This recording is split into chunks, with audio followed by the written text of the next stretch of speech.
Back today, I am honored to have a guest that, if you haven't heard of him by now, you are going to over the next year or two. I have a lot of parents that take the time to email me directly, send me an instant message, direct message to either the YouTube channel, Twitter, or even Instagram. And they all want to talk about throwing mechanics, arm health. And so today's guest is going to help us learn a little bit, give you some insight that will allow your throwing athlete to hopefully develop a better daily routine or weekly routine in hopes of developing arm health, but more importantly, arm strength. My name is Walter Beede. This is the Baseball Lifer YouTube channel. Anything that you have as far as a question from today's video, please feel free to put down in the bottom in the comments section. Of course, we'd like you to subscribe. And, of course, hit that like button so that we can gain more traction within the baseball space. Our guest today is Vic Black II. He is a throwing pattern coordinator for the Pittsburg Pirates currently. And today we're going to discuss kind of arm patterns, and obviously arm health and strength. Welcome, Vic. Walter, it's a pleasure to be on here. I've watched and read so much of your stuff, and certainly know your son fairly well. So this is exciting.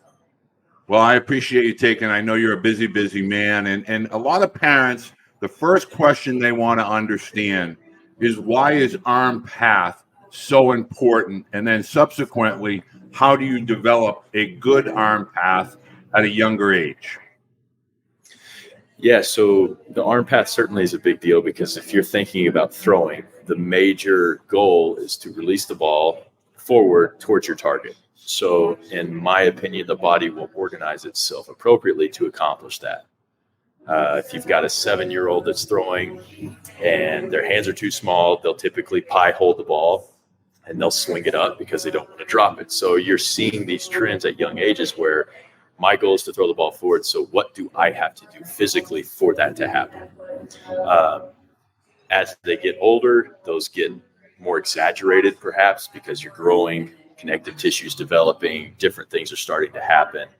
That's where a lot of the smaller movements that we look at now could really come into play with younger players. You'll see the big league guys. You'll see Joe Kelly. You'll see Giolito. You'll see even DeGrom if you know what you're looking for. You'll see Garrett Cole, Shane Bieber, Plesac, all these guys. In my opinion, they all do very similar things, but they all look really unique, which is one of the, I guess, pushbacks against some of the arm pattern work is that, well, I don't want to look the same as that guy because I'm not him. You're absolutely right. You're not. But sequencing and timing matter most when it comes to high output and command. And so if there's a simplified version, which is the way that I like to look at it now. And one way that Dave Coggins, who's a good friend of mine, who does a lot of this work and really introduced me into this field of like desiring to learn throwing from a more in depth is it simplified or is it complex? You can do both. One comes with byproducts that the other might not, and there's pros and cons in a sense. So the complex, we can do it, but usually you're adding more stress to connective tissue, you're adding more stress to the body. Certainly younger throwers as they're developing bone density, because that does happen. My humerus in my right arm is actually, I believe it's almost 2 centimeters bigger round in circumference than my left because of wear and tear. The bone actually grows to support the stress. So there's a lot of things that are happening where we try to take a simplified versus complex approach. And then there's other factors you're taking into account, which are pitch metrics, things of that sort. But at the younger ages, the biggest thing is just keeping things simple, allowing the hand not to be the driver of the throw, so that pie throw type feel. But really, that's where we start with the idea of arm patterning or arm passes. Is it simple or is it complex? What can we do to simplify it so you can be more consistent out front, getting what you want?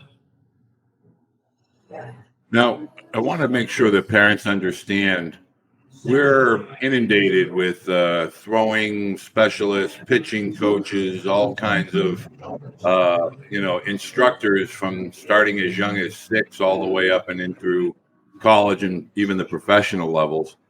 what type of information do you provide for parents to keep it simple, A, and to kind of evaluate the direction that a younger athlete might want to follow on a regular basis in order to grow and develop into a consistent, pain-free type of throwing athlete? Well, I'll take that 6-year-old, for example. So I've got some 6-year-olds back home that I just do throwing work with. And we do a lot with tennis balls. Now, this has been something major. And if you follow Tom House, which he's put out, like, why do we not have a smaller, lighter baseball for younger kids? Because in volleyball, you have a lighter volleyball. In football, you have a smaller football. The games, basketball, same thing, smaller basketball. So I believe the baseball itself is small, so they don't think about it. But if a kid, like I said, the hand cannot hold the ball, they'll go all fingers on it because they don't want to let it go. Well, most of my 6-year-olds want to throw like they see the guys on TV with 2 fingers and the thumb. They can't do it, so they pinch it like a claw. And when we're looking to get clean execution out front, we're looking for pressure to throw against. Well, older players with bigger hands use their thumb. That's the pressure they throw against, accelerate the fingers against. So when they're younger, it ends up going to their ring finger, which turns their hands sideways on the ball, which is why you see a lot of young kids throw cement mixer fastballs. That's the only thing that's happening. So we take all ours and they throw 3-finger fastballs till they're 13. I can't force them, but I ask them to. And that in itself allows you then to start on the arm pattern things, because now we're not a hand-driven arm where we're lifting the ball up, trying to keep from dropping it. We can actually allow the elbow to guide the hand into load, and then it flip up cleanly in ER. So I see command go up with younger players, and I even see velos go up, which are natural. They're not through overloading or underloading a certain joint in excess, which is how you want to do it. That's just a side note. The biggest velo contributors I've seen are age, just maturity of the body. But yeah, so that 6-year-old, that's one of the things we take. You grip it 3-fingered. We try to keep the thumb underneath, so there's pressure between really the middle finger and the thumb. And you typically will get a cleaner spin out of a younger player and can start some of that arm patterning work, which is simple. So let me ask you, because there's some music in the background, and I think you made a really interesting, spot-on observation. Can you repeat that with regard to the 3 fingers and why it's important? I believe you said until the age of 13. Is that correct? I encourage it. Now, certainly there are some 13-year-olds that are way ahead and their hands are bigger, and so we can start doing that. But so the 3-finger versus 2-finger, the ball's so big that the player will pinch it, so the thumb is actually on the side of it. Well, if I'm trying to accelerate, I need some resistance to accelerate against. So I'll actually rotate my hand to find pressure against my ring finger. And then you see this corkscrew or slider fastballs, which if you're thinking about UCL stress at a younger age, it's not necessarily the grip that does it. It's the immediate let off of pressure that causes that UCL to lengthen and then snap back shorter. And that's where you start seeing some of those younger UCL injuries, in my opinion. And so we just go 3-finger.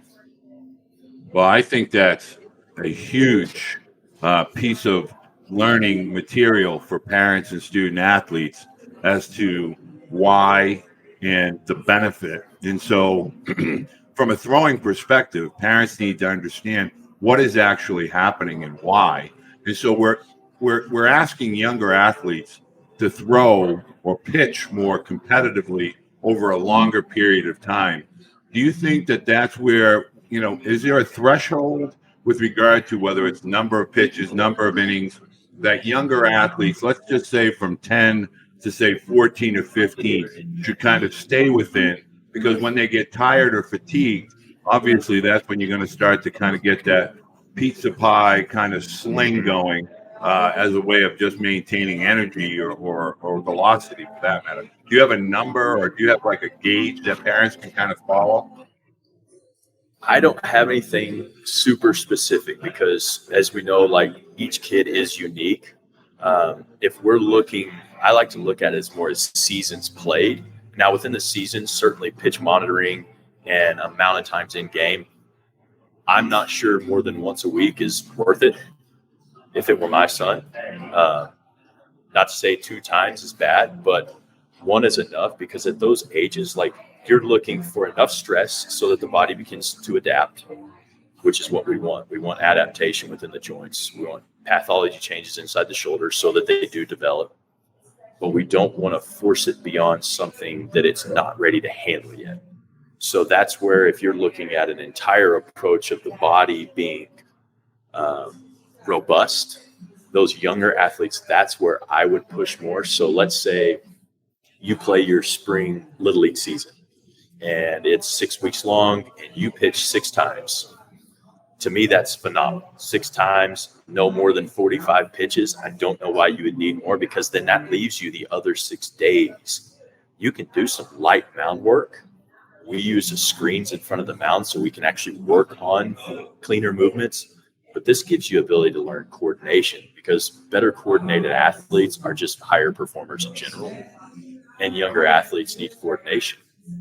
And so there's, looking at the bigger picture, I would see spring season, take the summer off, enjoy your family, go on vacation, play catch at the river, throwing rocks. Like, there's just great ways to do it. And then come back in the fall, go on another season, then take the winter off. So maybe you have these 2 seasons that are separated by 3 months apart that give you a chance to still enjoy the holidays or the summer. Because really, there's not many 14-year-olds that are getting committed. And if they are, a lot can change by the time they're seniors in their fall, before they even sign one. So that would When be you're working with young athletes, and let's say they are playing spring and summer, and let's say they're infielders and pitchers, as most of the young boys are at the younger ages, are there any red flags that parents should look for as far as soreness or tightness or anything that would kind of be a flare that says, hey, we might want to shut down the pitching for a little while and just focus on playing a position? Yeah, certainly. I mean, if you're keeping it once a week, you're less likely to have that. But as you're teaching younger athletes to move better, you're still seeing a lot of hard glove sides, a lot of head yanks, because they're trying to create energy however they can to throw the ball hard. And so often with those, if you do it right, you'll see them kind of drop in velo first, but the coordination allows for a boost. But if you're looking for red flags, things of that sort, one of the ones I've heard when I started back here in Amarillo was, yeah, I'll start feeling my heartbeat in my shoulder. And being an ex-player and knowing shoulder pain, I'm thinking, if I've felt my heart in my shoulder thumping, like, probably need to stop. Something might not be right. And so, not to say that every kid has a really good feel for their body, but they often know something is up if they've come to you. And so taking it more serious, especially early in a season, as opposed to thinking, hey, you're just not conditioned enough, you're not in shape yet. Well, if they're not, then you certainly don't want to use this to condition them. You want to back off and allow for a cleaner buildup. And those are certainly some more things that can be discussed there. But yeah, I don't know if there's, like, if you get forearm pain or if they're feeling stuff on the back of the tip of the elbow, things of that sort. Those are certainly red flags. I would hold off, because then you're looking at deceleration issues. You're looking at like elbow pushy throwing, where we could get olecranon issues. You see growth plates, it like hurt, things like that. So just little things of that sort.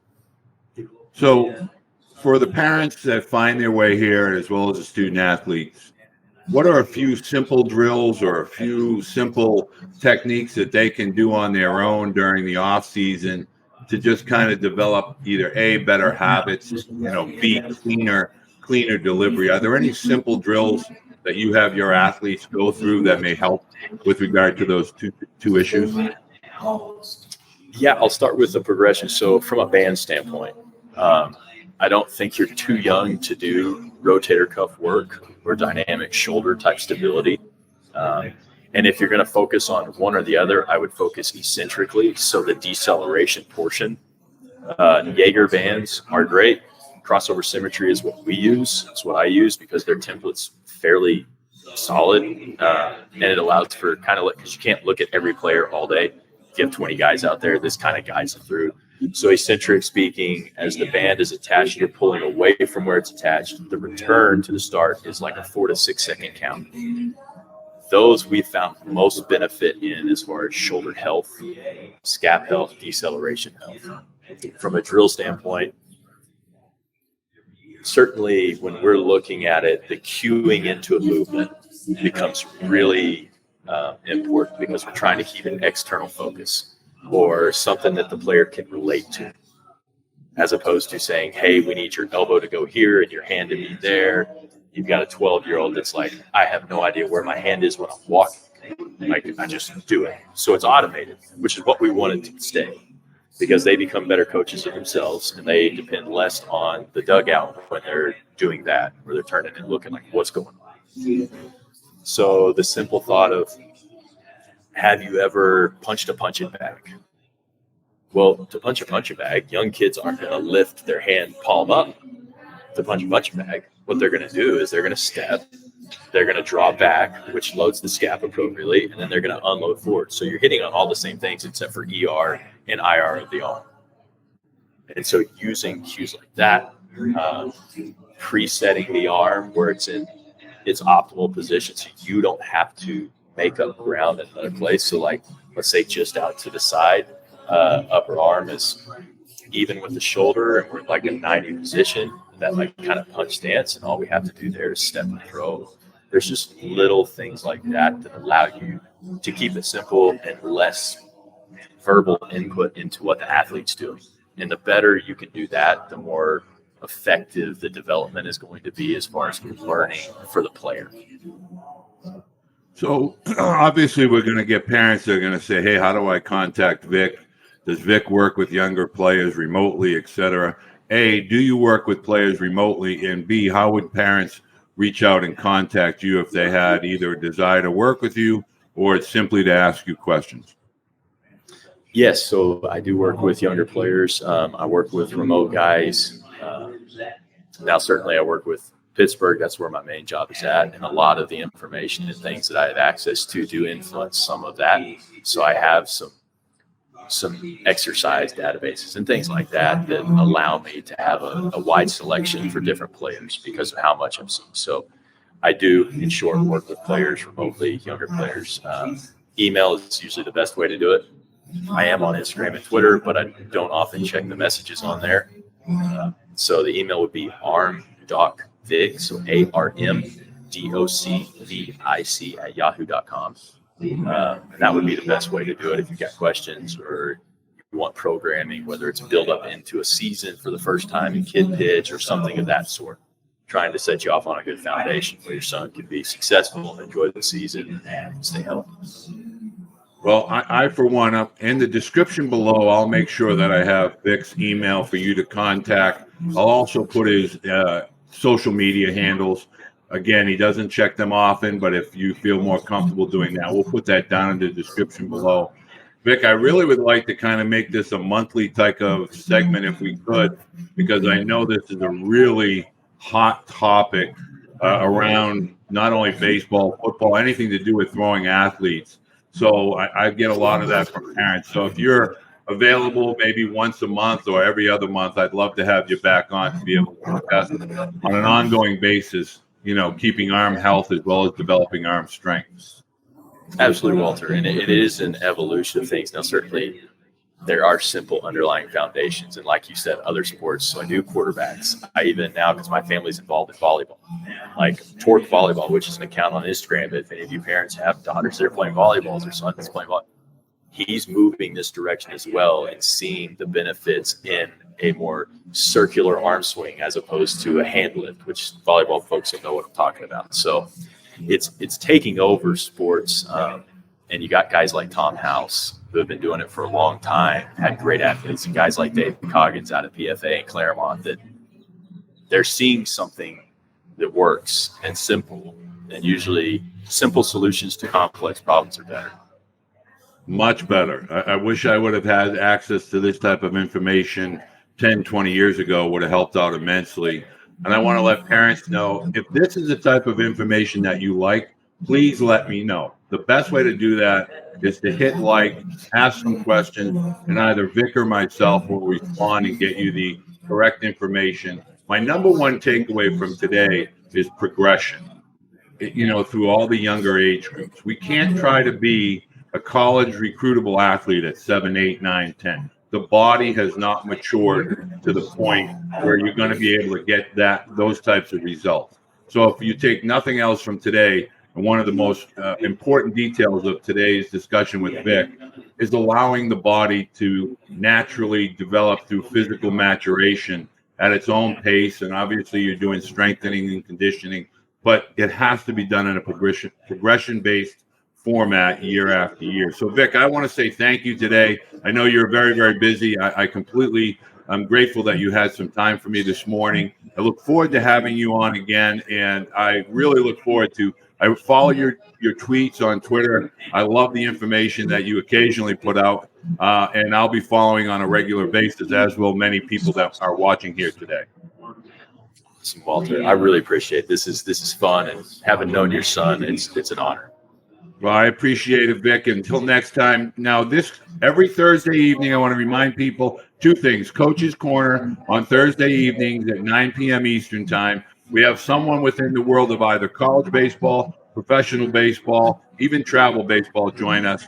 As well as I want to make sure you understand every single day we're uploading content that pertains to youth baseball. So go ahead, click on subscribe, keep yourself alerted and aware as to the new content as it comes online. Vic, thank you again, and we look forward to talking with you in the future.